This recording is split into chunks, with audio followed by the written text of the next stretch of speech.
Every time it rains or water main breaks or lake levels change, we think about our infrastructure, right? And today in Macomb County, Public Works Commissioner Candice announced 2 new projects to help keep sewer runoff from the lake and from your basement. She joins me now live. It is so good to see you, Candice.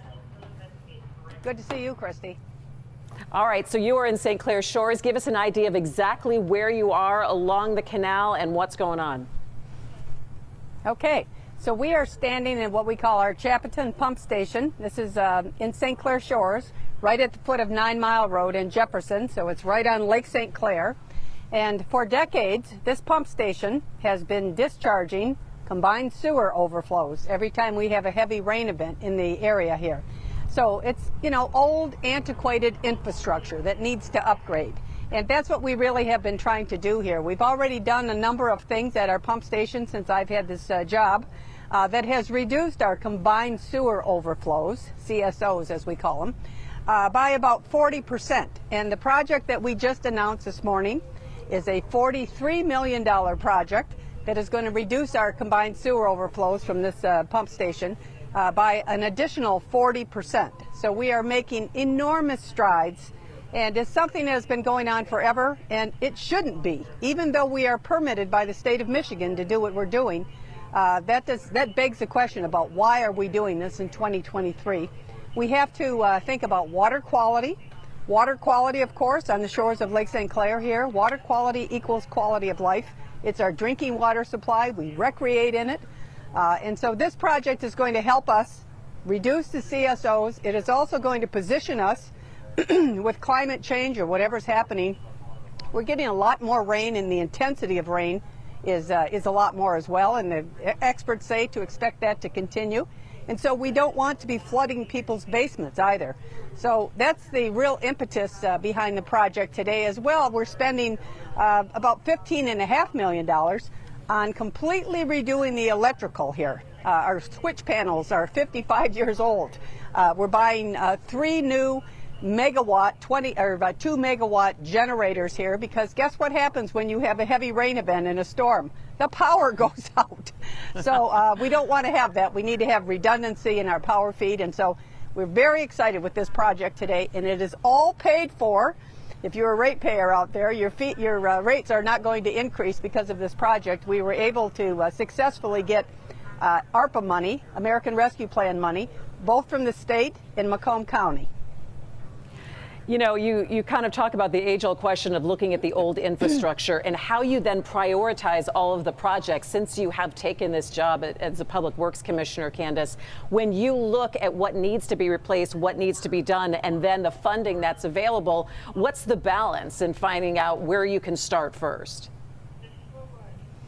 Well, one thing you can't do is be overwhelmed. It's so easy to get overwhelmed with infrastructure needs as opposed to the resources that you have. And so you think, if you're a politician, you're going, geez, I'm not going to be spending my time trying to get money to do that. Maybe I could go spend my time, and if I get some money, on something else. Particularly when you think about underground infrastructure or some of these projects that people don't see every day.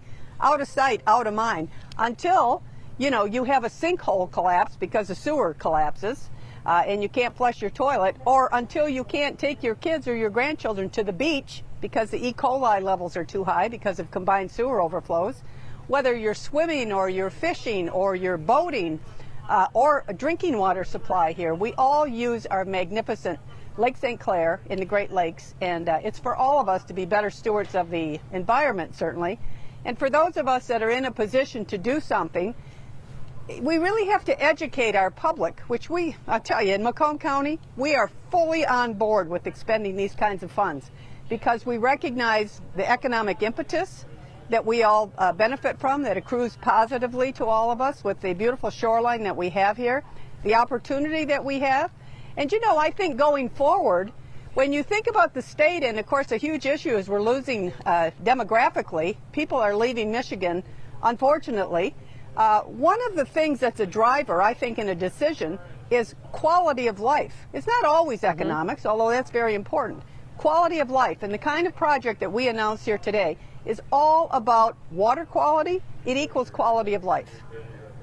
Yeah, and we're thinking about also the water main break that I know is still under construction right now up on North Avenue. If you can give us an update on that. But that really also makes me think, is there a percentage, or do you have that kind of data that says there is 50% of our infrastructure needs to be redone, or do you feel that it's only 25% more that needs to have some turnover? Do you have any way of having a metric to measure how much more needs to be done? Well, I forget the numbers, but it's billions and billions and billions, right? In our area alone, both in water infrastructure, water mains, and also wastewater, sewer, et cetera, obviously roads as well. But infrastructure investment is very important. And I really think that the economics throughout history has always followed infrastructure investment. So it's another way to position the state, not just in the immediacy for this generation, but going forward, that we do have good roads, that we know that we have to invest. We have to spend money on old, antiquated infrastructure. We have to make sure that our sewers are in good shape, that they're not leachating out into the waterways or what have you. We have to make sure that our water mains are in good shape, that we don't have lead lines, etc. So much of this was put in so many years ago, and it really depends on what community you're in. Obviously, we're in St. Clair Shores. This is sort of an older community, right? If you go to the northern part of Macomb County, everything's new. All the infrastructure is new, so they're in pretty good shape. So it's hard to say exactly how much, depending on where you are. But you have to have the political will to spend money on infrastructure. It's not the only thing we have to spend money on, so it's a difficult balancing act. But I think it's very important. And as I said here, this is it's a large project for us, $43 million. We got $27 million of that from the state. And we got the rest of it is all coming from Macomb County. So there's a lot of other things that they could be spending these funds on, but that money was to be used for transformational projects, transformative projects, once in a lifetime kind of projects, and that's what we're doing here. Yeah, and you'd rather pay for it on the front end than if you have some kind of disaster on the back end when you think about dams breaking and you think about all the other kind of problems that you can have. Let me ask you this. I know that there's a project going on with the Army Corps of Engineers looking at some of the muck and the algae growths along in Harrison Township on Lake St. Clair. Talk about that. And is it Lingbia is the algae that they're going to be researching and figuring out why it's clumping? It's called limbia. I guess there's a different name for it. That's sort of what the scientists call it, but I call it muck. Okay, Christy? It's just muck. And it's not like the old, really. Yeah. Yeah, it's muck. We have a whole bunch of muck here. And it's not like the duckweed that we all grew up with. This is a new type of material. It's organic.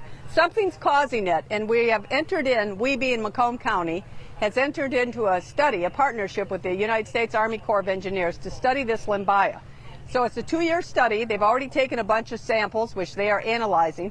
But we are interested in knowing what is it, what's causing it, is there a way to eradicate it? Or if not, how can we live with it and try to maintain it? Because it is wreaking havoc on different parts of the shoreline where, for instance, boat wells are full of this stuff. People can't put their boats in there anymore, or it sort of hangs out in different areas where the water is stagnant, where it's not really a free flow of water. So it's sort of a new phenomena, I guess, and I really don't know what it's caused from and how we're going to deal with it, but we need to find out, and so we are studying that with the Army Corps of Engineers. All right, Candice Miller, thanks so much for joining me. We're going to have you sit down because there's a lot of politics to talk about, and I can only imagine people are asking you to run for all sorts of things. We're going to save that conversation for another time, but I really appreciate you joining me and sharing the news on this new project today. You take care. Thanks so much.